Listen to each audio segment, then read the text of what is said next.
अब बेटा हम लोग डिस्कस करना मैं आप लोगों के साथ चाह रहा हूँ कि मई जून 2022 पेपर 1-1 में आप लोगों के साथ डिस्कस कर लूँ। 1 आवर 50 मिनट्स का, लेट्स सी ये कितनी देर में होता है। सबसे पहला सवाल वही, भाई एक्सप्रेस करो इसको इस फॉर्म में।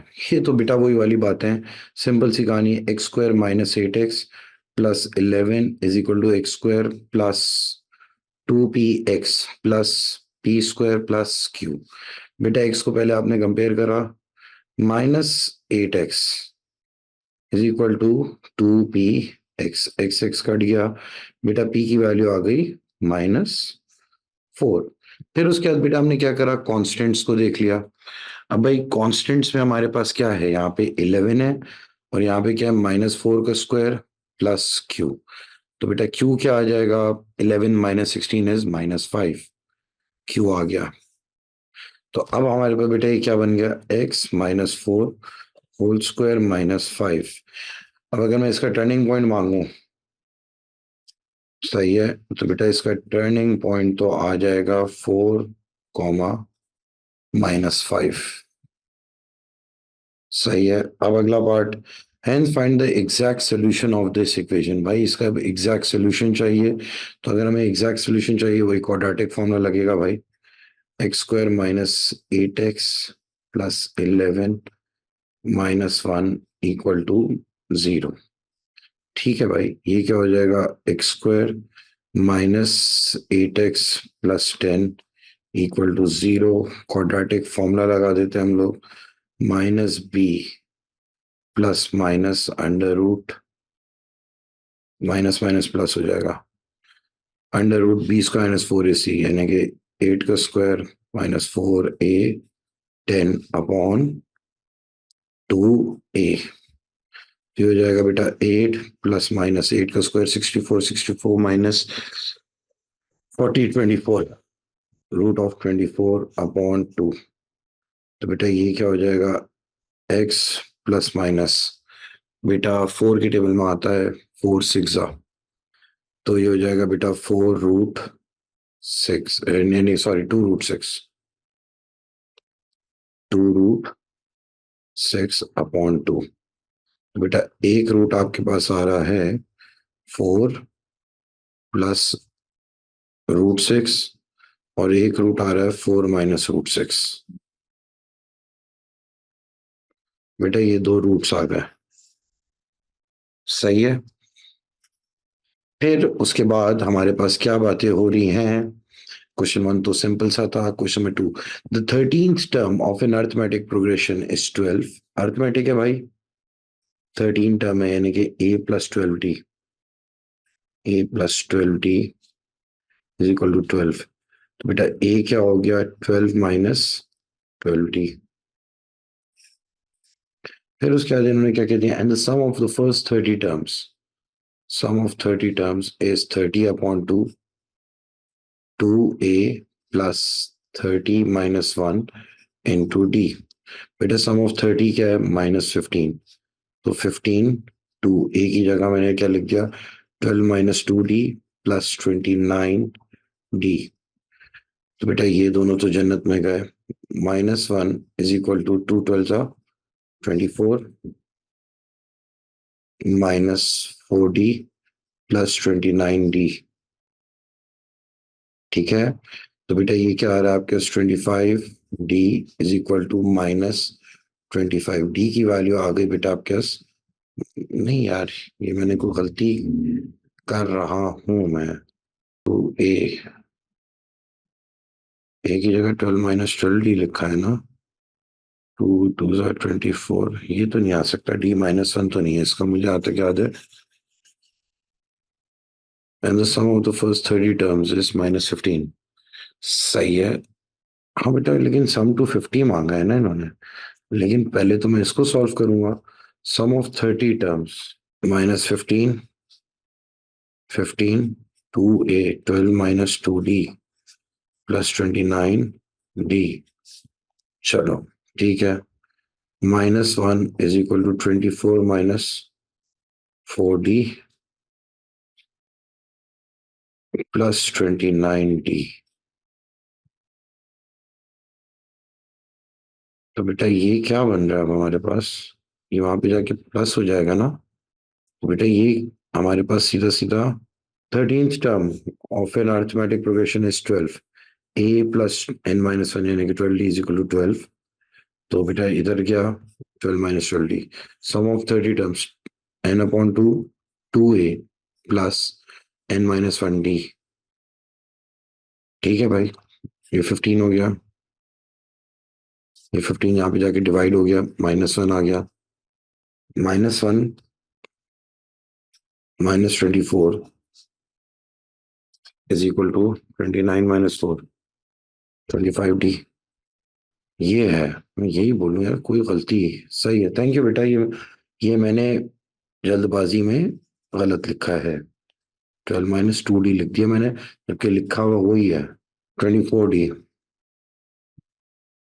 तो ये आ गया बेटा आपके पास खाली 5d। तो बेटा डी आपके पास आ गया -5।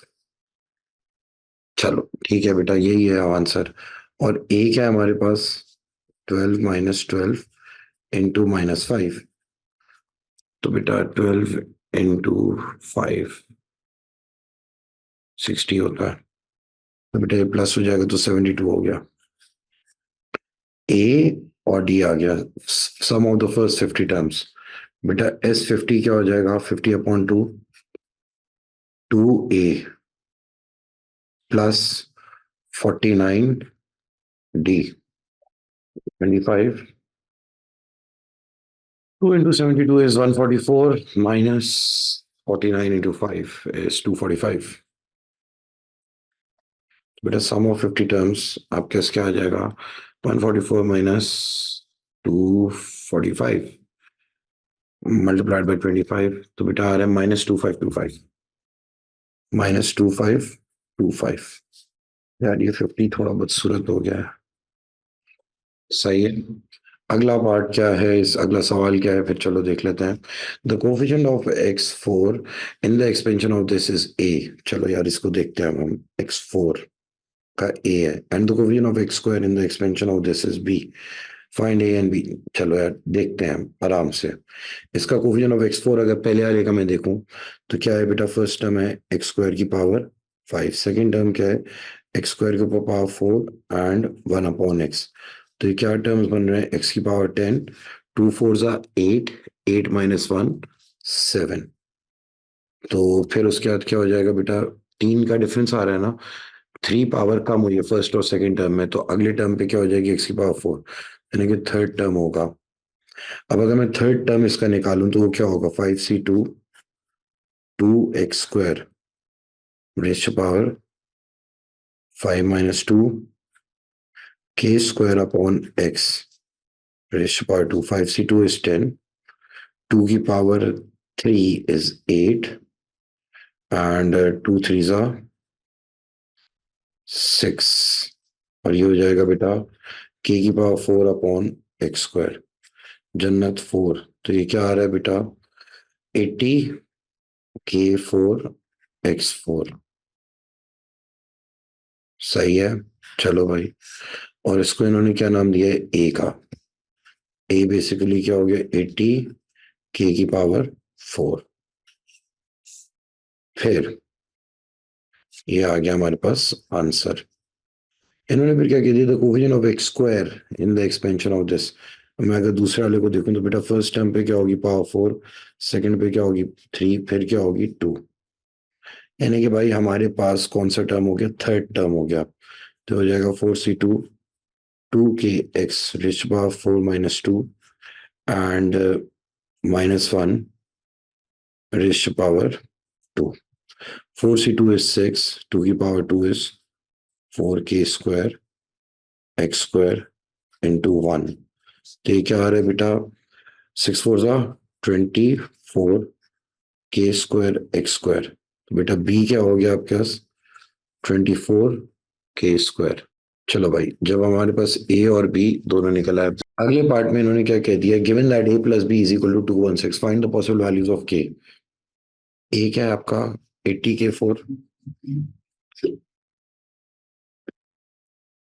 बी क्या हमारे पास 24k square. Is equal to 216 कह दिया इन्होंने। बेटा कि एक तरह से एक डिस्गाइज क्वाड्रेटिक इक्वेशन है।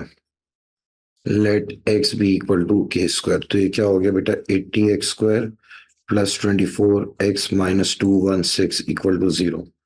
एक्स क्या आ जाएगा आपके पास, कोई पॉलिनोमियल आपने कैलकुलेटर से जैसे ही सॉल्व करा, 80, 24 माइनस 216, तो आ रही है एक 3/2 और एक वैल्यू आ रही है -9/5। अब बात क्या है, के स्क्वायर की वैल्यूज है ना, 3/2 और के स्क्वायर की वैल्यू -9/5। ये तो पॉसिबल नहीं है, रूट ऑफ नेगेटिव नंबर्स बेटा एग्जिस्ट नहीं करता। तो के की दो पॉसिबल वैल्यूज क्या आ रही हैं, +-√3/2। सही है बेटा, यहां तक आप लोगों को कोई मसला नहीं होगा। उसके बाद अगला सवाल क्या है, प्रूव दिस आइडेंटिटी। अरे यार, अगर आइडेंटिटी प्रूव करनी है, ये तो कोई एज सच आप लोगों को परेशानी होगी ही नहीं। आप लोग यहाँ पे बड़े आराम से क्या करेंगे, डिनोमिनेटर तो देखा मैंने, a+b और a-b लगने वाले हैं ना भाई डिनोमिनेटर में, ये हमें पता है बड़े अच्छे से। साइन थीटा -1, 1 प्लस, या साइन थीटा +1 कर देता हूँ मैं इसे, साइन थीटा +1 कर दिया। सही है। अब बेटा ये क्या बन जाएगा, sign cube theta multiplied by sine theta +1 minus sine square theta sine theta -1। अब बेटा ये चीज क्या बन रही है हमारे पास, sine 4 theta plus sine cube theta minus sine cube theta plus sine square theta upon बेटा साइन स्क्वायर थीटा -1। सही है बेटा, ये दोनों तो गए जन्नत में। सही है, न्यूमरेटर में से मैं बेटा साइन स्क्वायर थीटा कॉमन निकाल सकता हूँ फॉर श्योर।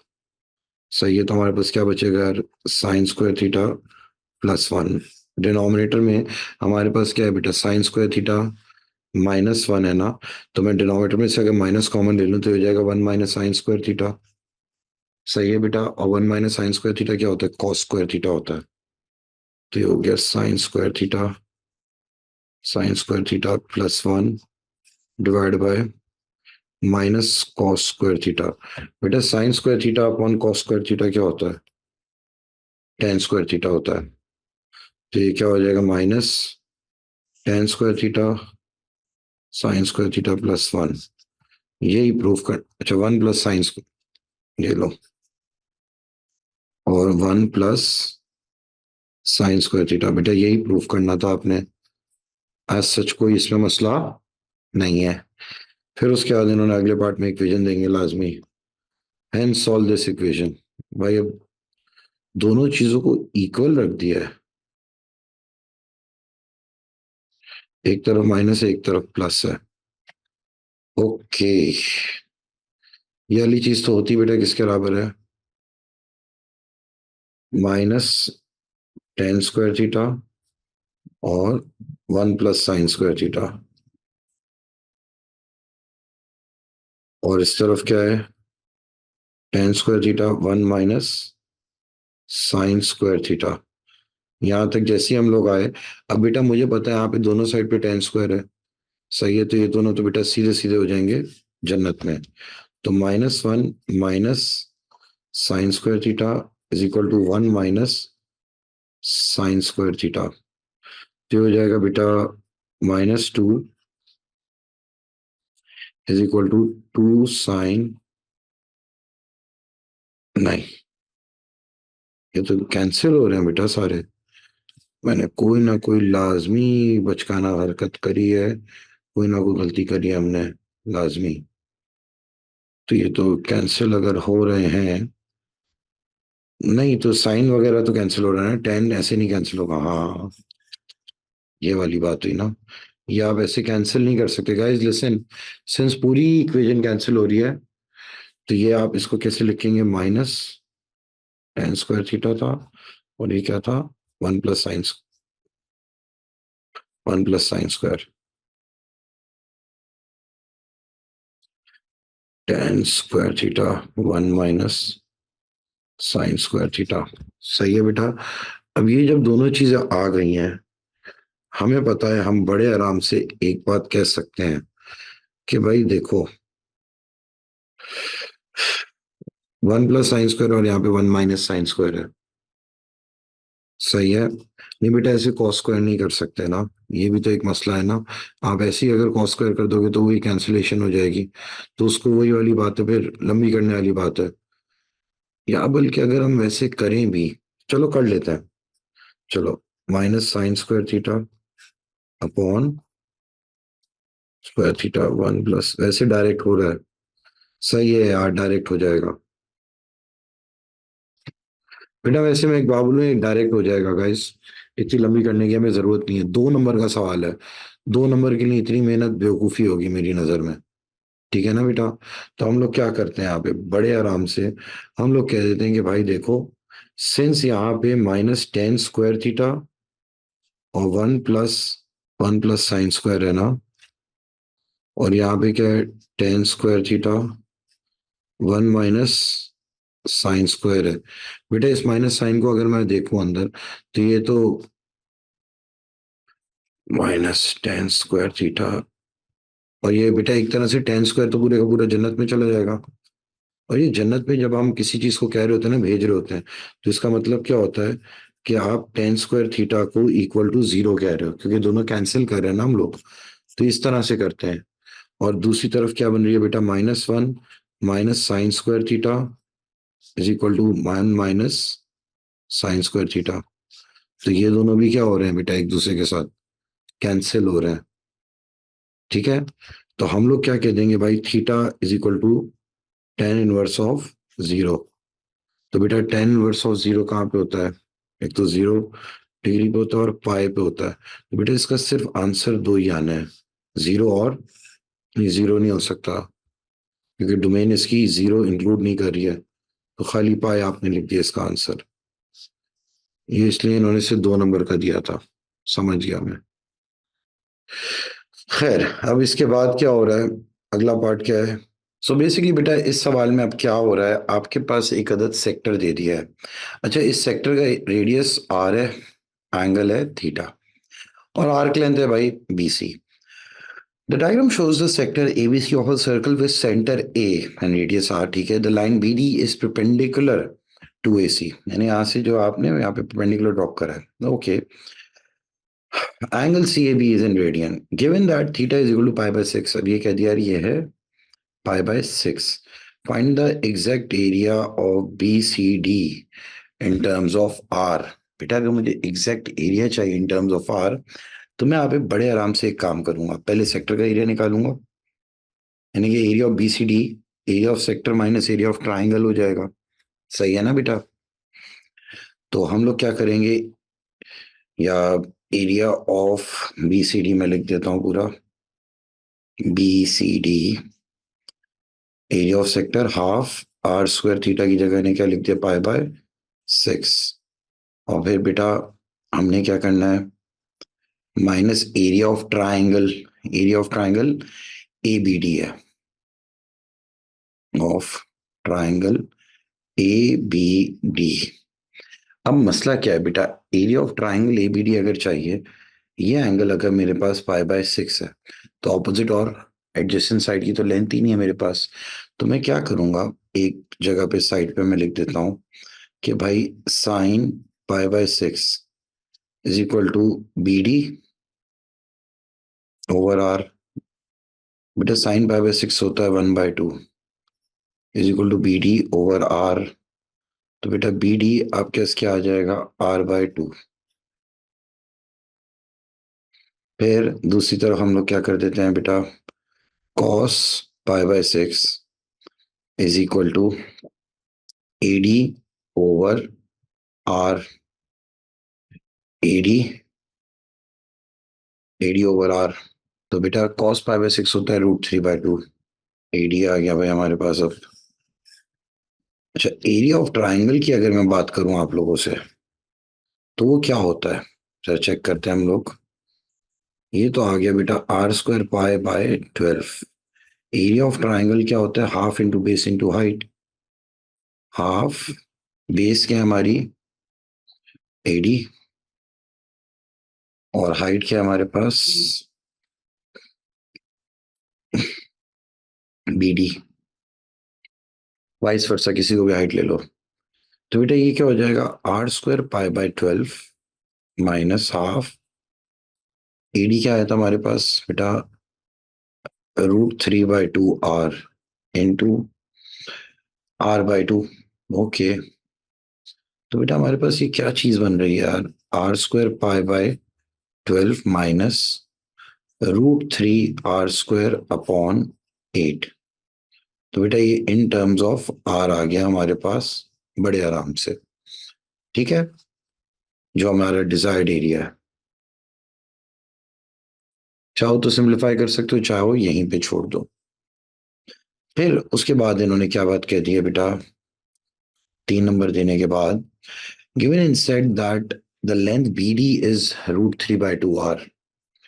बीडी की लेंथ ये लोग कह रहे हैं क्या, बीडी की लेंथ √3/2 r। फिर find the perimeter of BCD in terms of are.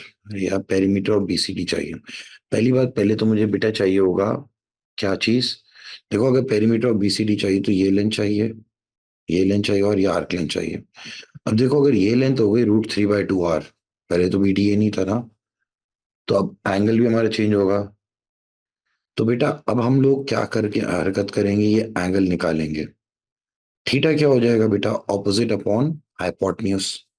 यानी कि आपने क्या लिख दिया भाई, sine theta is equal to opposite है अपॉन हाइपोटेन्यूज आर है हमारे पास। तो बेटा साइन थीटा क्या आ रहा है आपके पास,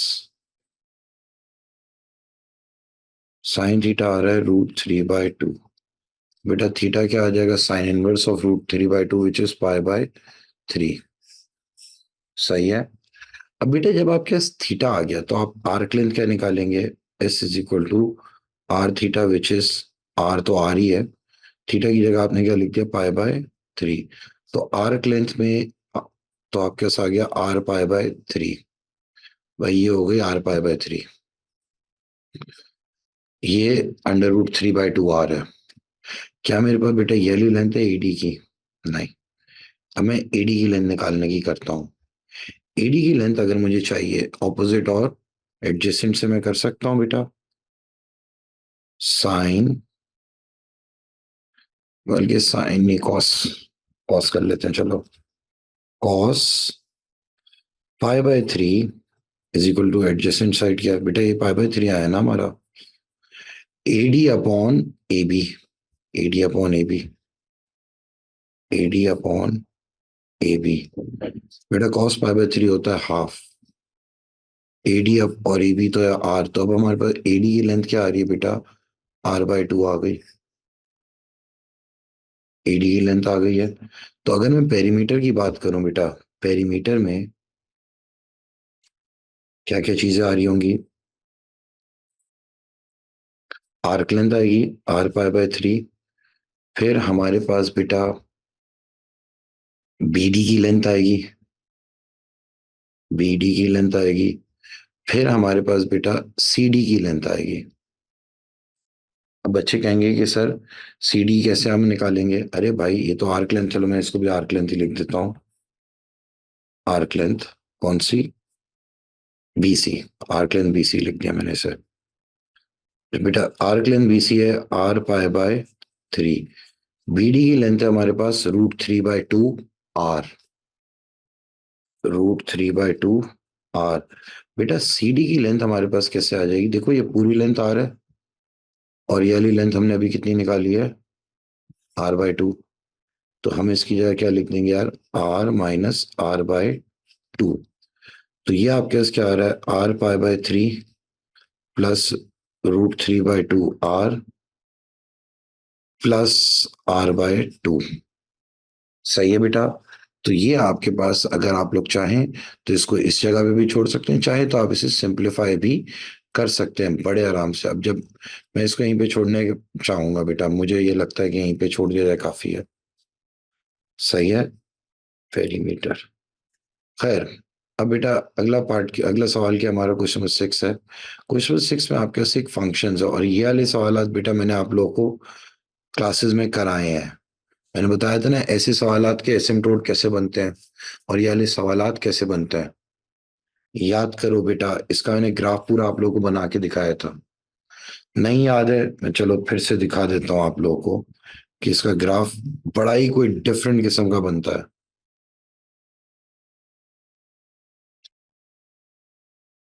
x square minus 4 divide by x square plus 4, x square minus 4, चलो ब्रैकेट बना देते हैं यार, divide by x square plus 4। याद है बेटा, ये ना आप लोगों को बना के दिखाया था पूरा, और मैंने कहा था इसका एसिम्प्टोट 1 पे आ रहा होगा। सही है, लेकिन क्वेश्चन में यहाँ पे डोमेन को रिस्ट्रिक्ट कर दिया है। डोमेन को इन्होंने रिस्ट्रिक्ट करा है ग्रेटर देन 2 तक।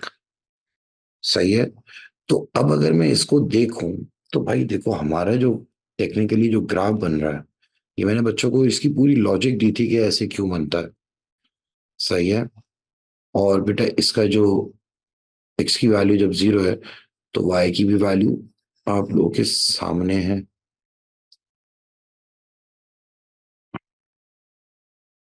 -1 आती है। हमारा वैसे तो बेटा पूरा ग्राफ कुछ इस तरह से बन रहा है। सही है, और यहाँ पे 2 है। लेकिन अब इन्होंने सिंस हमें कहा है कि सिर्फ ग्रेटर देन 2 के लिए, यानी कि टर्निंग पॉइंट की बात करी जाए ना। सही है, अब इन्होंने कह दिया इनवर्स निकालो। मैं जब बेटा रेसिप्रोकेटिव ग्राफ्स पढ़ा रहा था, अब इन्होंने कहा इसका इनवर्स निकाल के दें। तो यार अब मैं इसका इनवर्स कैसे निकालूं, ये एक सवाल है। तो पहले तो भाई एक्सप्रेशन फॉर इनवर्स चाहिए। y is equal to x square minus 4 upon x square plus 4।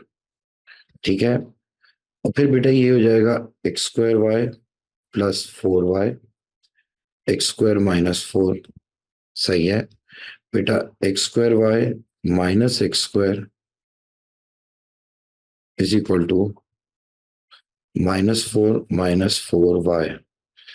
अरे यार एक काम करते हैं, इसको को प्लस कर देते हैं ना हम लोग, इज्जत से लिखते हैं। सही है, तो 4 + 4y is equal to x square minus x square y. चलो भाई, 4 + 4y, एक्स स्क्वायर कॉमन ले लिया बेटा, 1 - y। तो बेटा ये एक्स स्क्वायर क्या हो जाएगा, 4 + 4y on 1 - y। x will be equal to root of 4 + 4y upon 1 - y। अच्छा, अभी हम प्लस माइनस दोनों रख रहे हैं, लेकिन देखो बेटा टर्निंग पॉइंट की बात करी जाए तो आप इसके बाद इनवर्स में सिर्फ और सिर्फ पॉजिटिव साइन देंगे। तो बेटा आपका एफ इनवर्स ऑफ एक्स क्या आ रहा है,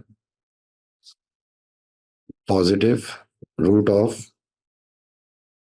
4 + 4x अपॉन 1 - x। कोई परेशानी की बात नहीं है। फिर उसके बाद इन्होंने क्या कह दिया, शो दैट ये एक्सप्रेशन ऐसे लिखा जा सकता है। शो करो कि आप इस एक्सप्रेशन को ऐसे लिख सकते हो। तो भाई इसको सिंप्लीफाई कर लो भाई, इस वाली साइड को। जैसे सिंप्लीफाई करा, x square plus 4, x square plus 4 -8। तो बेटा ये क्या आ गया, x square -4 upon x square plus 4। ये प्रूफ कर दिया। अच्छा, मुझे अब एक चीज नजर आ रही है बहुत अच्छे से, कि भाई मेरा जो एफ ऑफ एक्स है, इस तरह से लिखा जा सकता है 1 - 8/एक्स स्क्वायर प्लस 4। अच्छा, हमारी बेटा डोमेन क्या थी, ग्रेटर देन 2। डोमेन क्या है, ग्रेटर देन 2। तो मैं देखूंगा यहाँ पे 2 पे, अब यहाँ पे क्या हो जाएगा, आप लोग यहाँ पे क्या करेंगे, पहले यहाँ पे 2 डाल के देख लें। नहीं बनाया ना ग्राफ, जाने दो।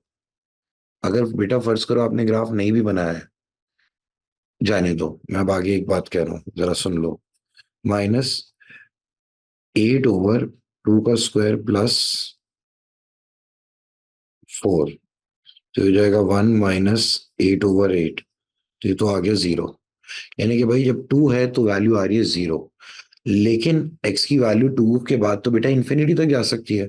तो अगर मैं x की वैल्यू को इनफाइनाइट रख दूं, तो हो जाएगा 1 - 8/इन्फिनिटी स्क्वायर +4। अरे यार, 1 - 8/इन्फिनिटी, anything divide by infinity is what, 0। तो इसकी मैक्सिमम वैल्यू कहाँ तक जा सकती है, 1 तक जा सकती है। और कुछ भी हो जाए, यानी कि 1 तक भी इन्फिनिटी पे जाके आ रही है, यानी कि 1 तक भी नहीं पहुंचेगी।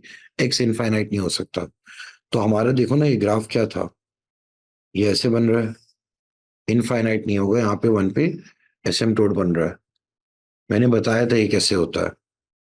तो आप लोग अगर इसकी रेंज लिखोगे, range of f of x is greater than 0 but less than 1।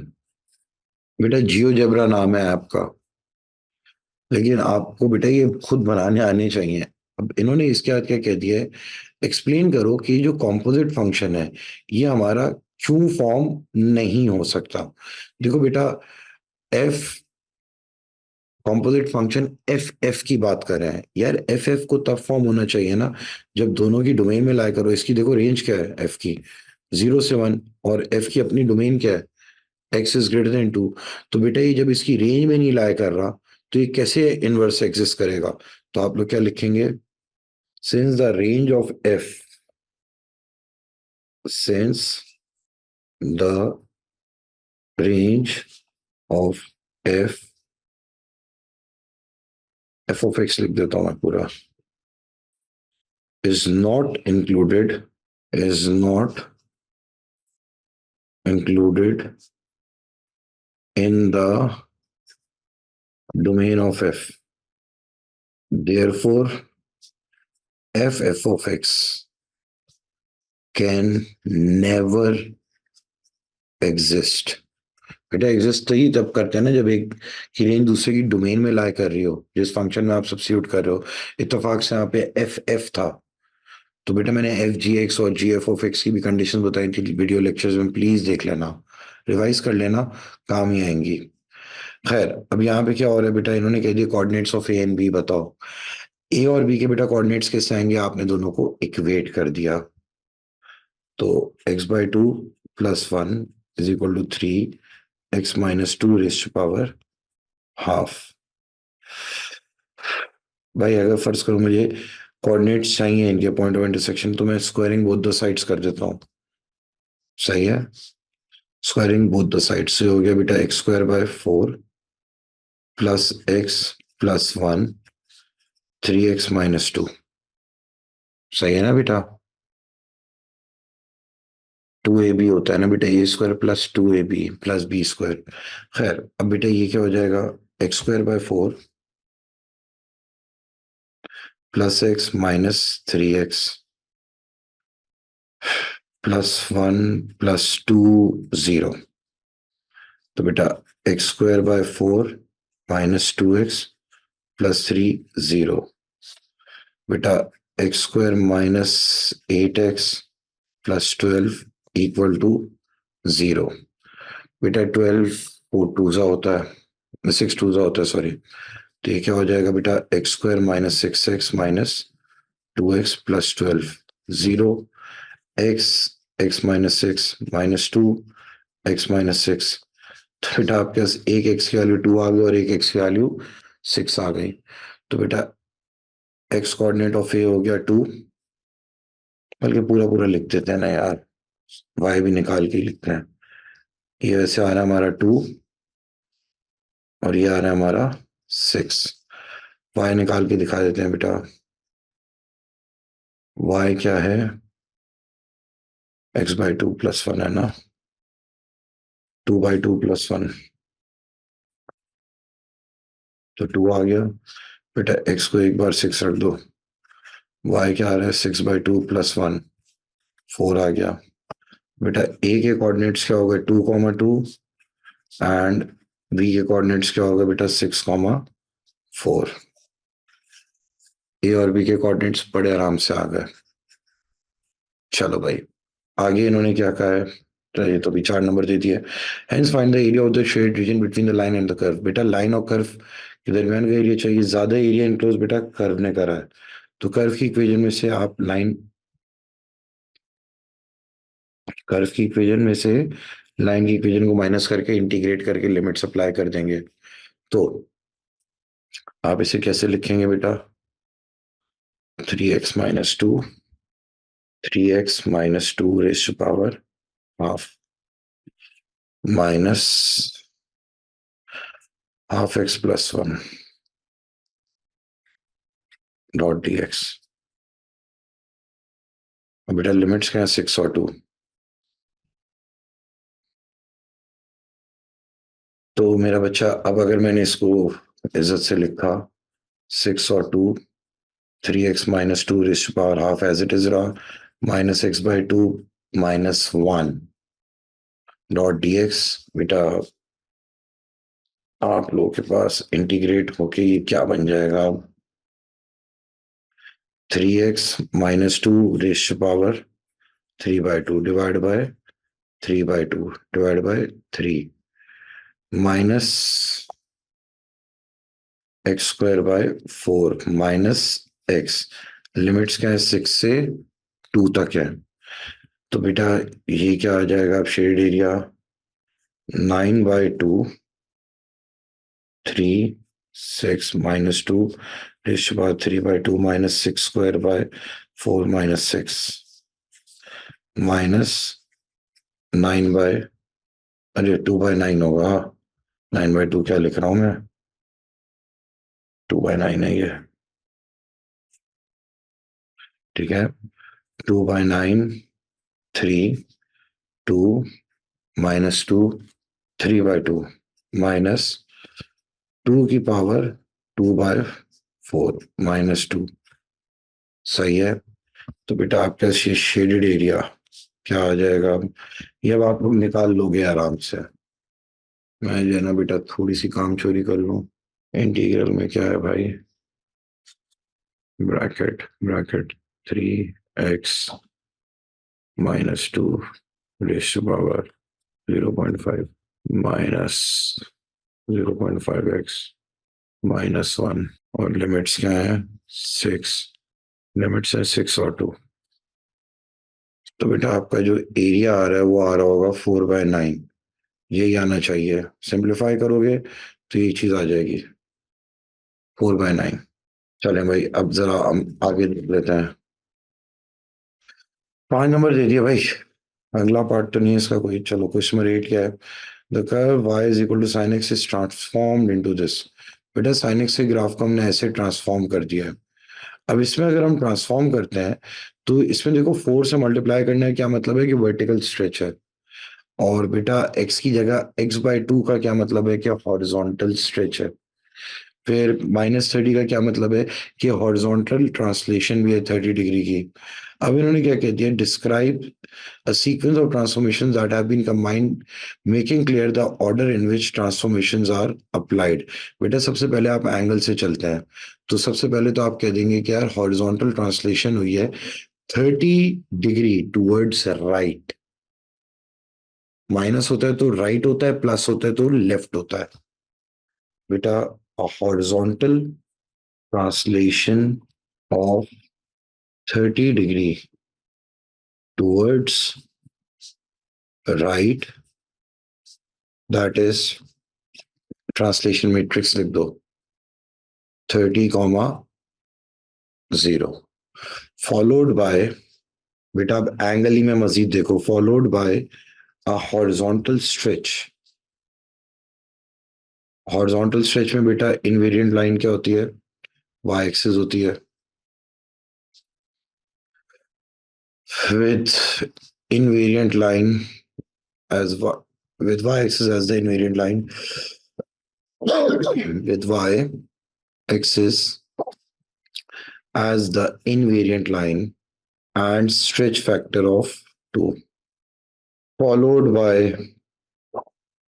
अब ये जो बेटा 4 है ना, उसको देखेंगे, followed by a vertical stretch,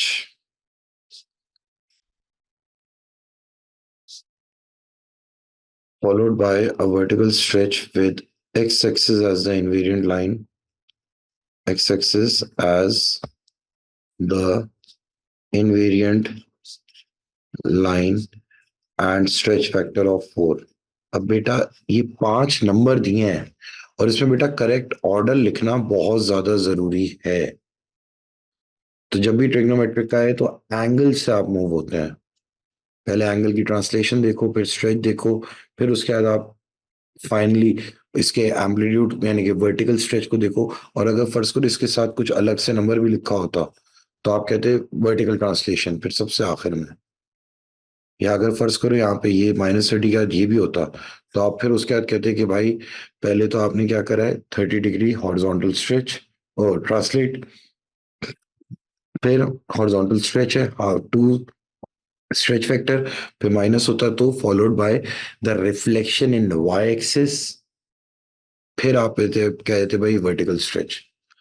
लेकिन ये बेटा ऑर्डर बहुत ज्यादा इंपॉर्टेंट है, प्लीज याद रखना, ना हो रिकॉर्डिंग्स देख लो please.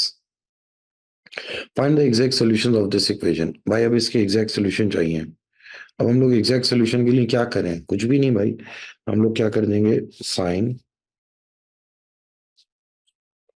x/2 - 30 is equal to √2/2। सही है भाई, sine √2/2 x/2 - 30 is equal to sine inverse of √2/2। 45 होता है बेटा, ये हम सबको पता है। तो x/2 - 30 इज इक्वल टू 45। और एक बार x/2 - 30, बेटा साइन कहाँ कहाँ पॉजिटिव है, फर्स्ट और सेकंड में, 180 - 45 विच इज 135। तो बेटा ये क्या हो जाएगा, x/2 इज इक्वल टू 75, एक x की वैल्यू आ गई 150। और फिर बेटा यहाँ पे क्या हो जाएगा, x/2 165। तो बेटा एक x की वैल्यू आ गई 165 इंटू 2, बेटा 330। चलो भाई 3 नंबर और आ गए। अगला सवाल क्या है हमारा, चेक करते हैं अब हम लोग। इन्होंने एक सर्कल की इक्वेशन दे दी और दूसरी फॉर्म दी है जो मैंने आप लोगों को पहले भी बताई थी।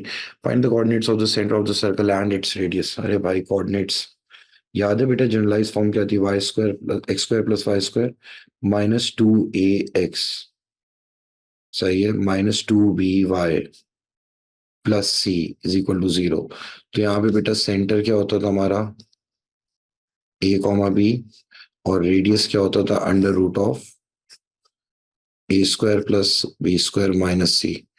यही मैंने बताया था आप लोगों को भी थोड़ी देर पहले।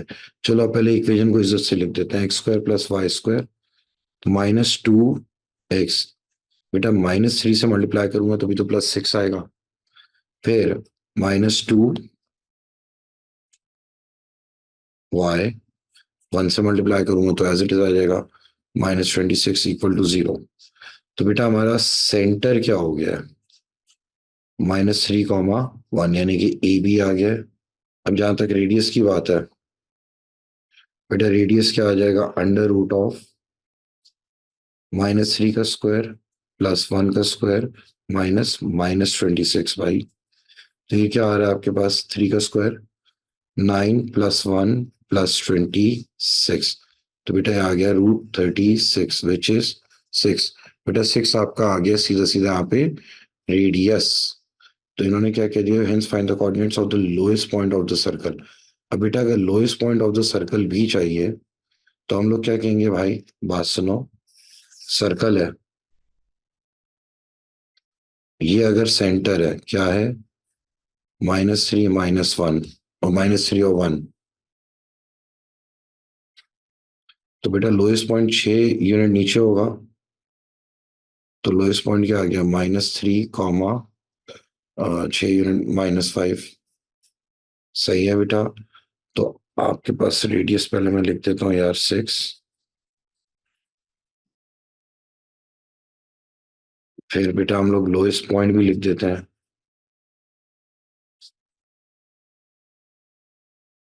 लोएस्ट पॉइंट आ गया -3 -5। चलो भाई, ये तो आराम से हो गया। अगला part, find the set of values of the constant k for with the line with equation y is equal to kx minus 5 into 6 circle at two distinct points. यानी कि यार लाइन और कर्व सर्कल बेटा दो points पे meet कर रहे हैं। y is equal to kx -5, ये लाइन की इक्वेशन हो गई। सर्कल क्या हो जाएगा, सेंटर क्या है भाई, x माइनस, मैं बेटा उस वाली फॉर्म को यूज कर रहा हूँ, y minus x minus a plus whole square plus y minus a whole square is equal to r square. क्या है बेटा, y minus 1 whole square is equal to r square. R क्या था हमारा 6। तो भाई हम लोग यहाँ पे क्या बना देगा ये, x+3 whole square plus y-1 whole square is equal to 36। बेटा आपने x² plus 6x plus 9 plus y की जगह आपने क्या लिख दिया कि x-5 -1 whole square is equal to 36। बेटा x² plus 6x plus 9 minus 36 plus kx minus 6 whole square is equal to 0. x square plus 6x plus plus ही minus होगा -27, सही है, plus k² x² -12 kx plus 36 is equal to 0। बेटा x² plus k² x² plus 6x -12 kx plus 9 equal to 0। क्योंकि बेटा 36 minus 27 is 9 basically, plus 9 है। खैर x² क्या हो जाएगा बेटा, 1 प्लस k² x² का कोफिशिएंट आ गया, और बेटा x का क्या आ गया 6 minus 12k plus 9 equal to 0। अभी कह रहे हैं सर्कल और लाइन दो पॉइंट्स पे इंटरसेक्ट करें, सही है ना, k की वैल्यूज निकालो। यहां तक तो आप लोग आ गए। आप फॉरन से क्या लिखोगे, science line intersects the circle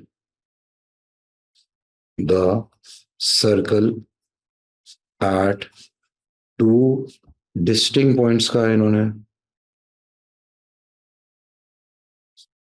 points, therefore b square minus 4ac is greater than 0। तो बेटा b स्क्वायर की जगह 6 minus 12k whole square, 4a की जगह 1 प्लस k² c की जगह 9 इज ग्रेटर देन 0। अब बेटा ये क्या हो जाएगा, 36 minus 2 into 6 into 12 144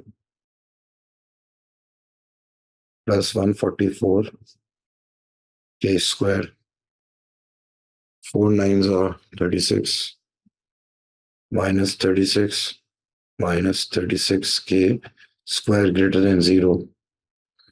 144 minus 36 is 108 k square minus 144 k 36 तो जन्नत में गया, ग्रेटर देन 0। बेटा k कॉमन ले लिया हमने, सही है, तो बेटा ये क्या आ जाएगा 108k माइनस 144 ग्रेटर देन 0। बेटा एक के की फॉर्म में क्वाड्रेटिक इक्वेशन बनेगी जिसका एक रूट होगा 0 और एक होगा 144/108, 108, तो ये होता है 4/3। देखिए यू शेप कर्व होगा,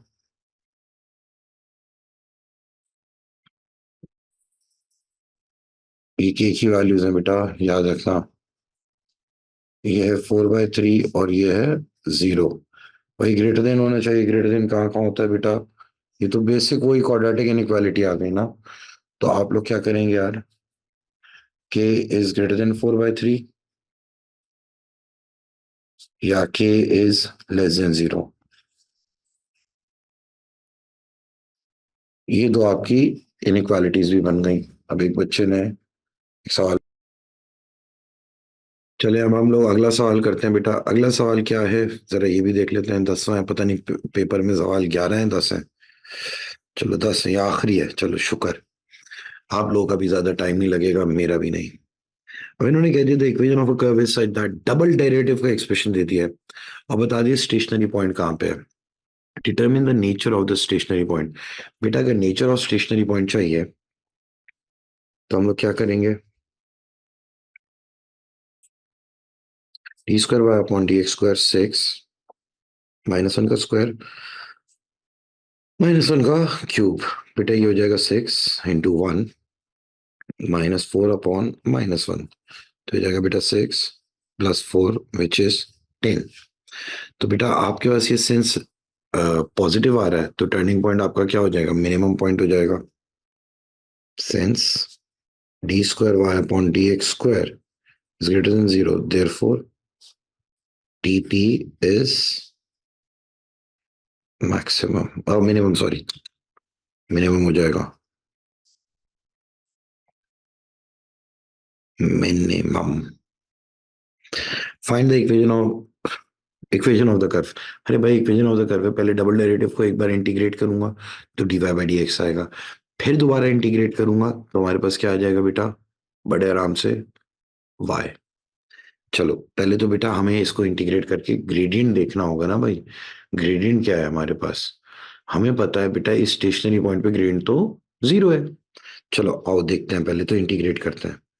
D square y upon d x square with respect to x integrate करते हैं हम लोग।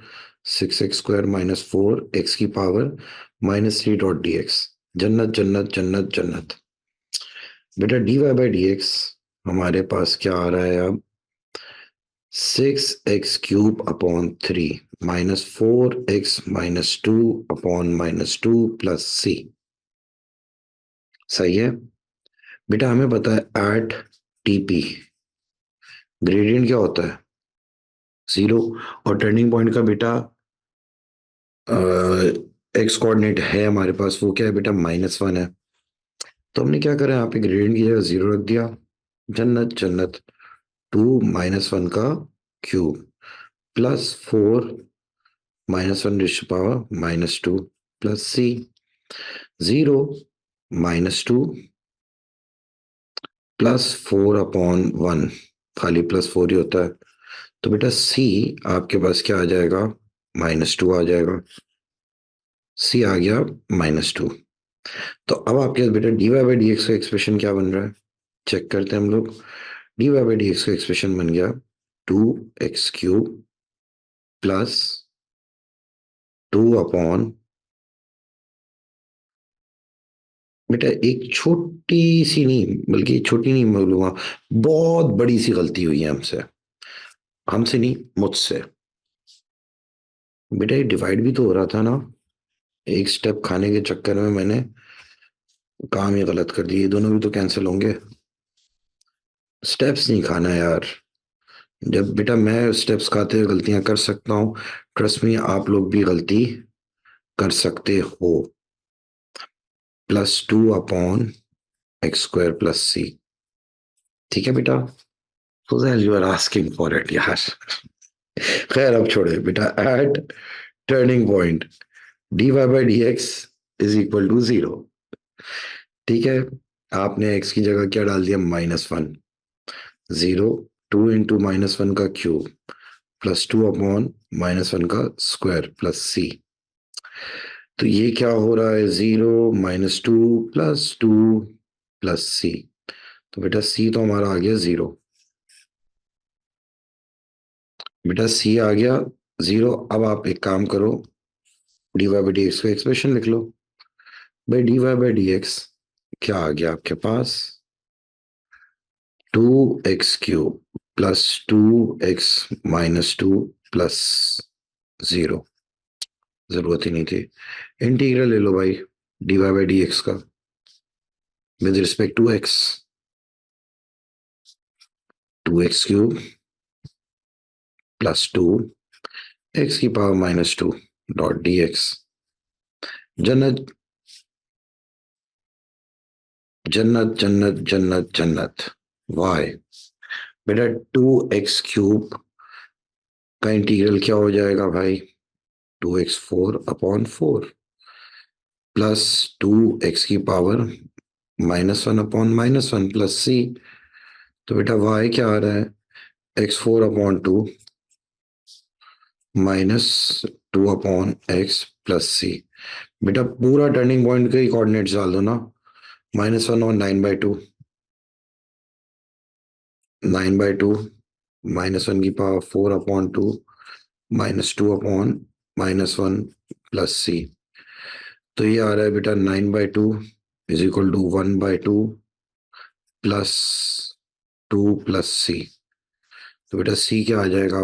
9/2 में से मैंने जब माइनस करा हाफ तो 4 बचा, 4 - 2 2 बच जाएगा बेटा, तो यहाँ पे 2 आ जाएगा। तो हमारे पास बेटा कर्व की इक्वेशन क्या हो गई? y is equal to x4/2 -2/x plus 2। और मार्क्स कितने दिए हैं? 5 और 1 6 दे दिए अभी तक यार, और भी दो दो पार्ट है इसके और। चलो देखते हैं। Show that the curve has no other stationary point. भाई कोई और स्टेशनरी पॉइंट नहीं है। तो बेटा अगर बात करते हैं हम लोग कभी भी स्टेशनरी पॉइंट की, तो dy by dx का एक्सप्रेशन यूज होता है ना। dy by dx का एक्सप्रेशन हमारा क्या आया था? 2x³ plus 2/x²।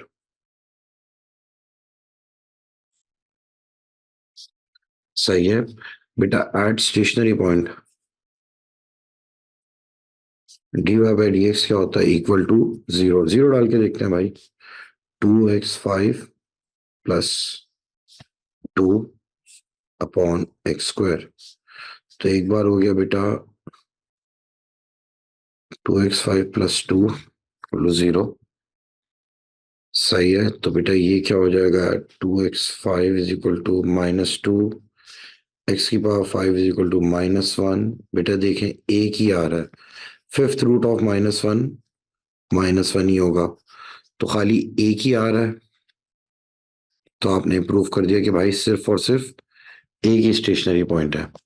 फिर उसके बाद इन्होंने क्या कह दिया? The point A is moving along the curve and the y coordinate of A is increasing at a rate of 5 units per second। यानी कि dy by dt दे दिया 5। इन्होंने क्या कह दिया? Find the rate of increase of x, dx by dt निकालो जब x1 है। अरे तो जब x1 है उस वक्त का मुझे dy by dx भी तो चाहिए होगा। dy by dx का क्या है? 2 1 का क्यूब प्लस 2/1 का स्क्वायर। तो ये आ जाएगा 4। dy by dx आ गया है। सही है बेटा। अब आप लोग फौरन से क्या कह दो कि भाई dx by dt चाहिए ना, चेन रूल लगा दो। यहाँ पे dx लिखा, यहाँ पे मल्टीप्लाई करके यहाँ पे dt लिख दिया, dy और dy आपने यहाँ पे यूज कर लिया। dx by dy नहीं है, dy by dx है, तो इसको आप रेसिप्रोकेट करके लिख देंगे 1/4। और dy by dt क्या है बेटा? हमारे पास 5 है। तो बेटा आपके पास dx by dt 5/4 आ गया,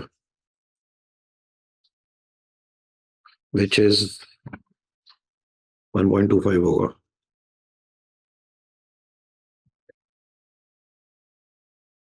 यूनिट्स पर सेकेंड।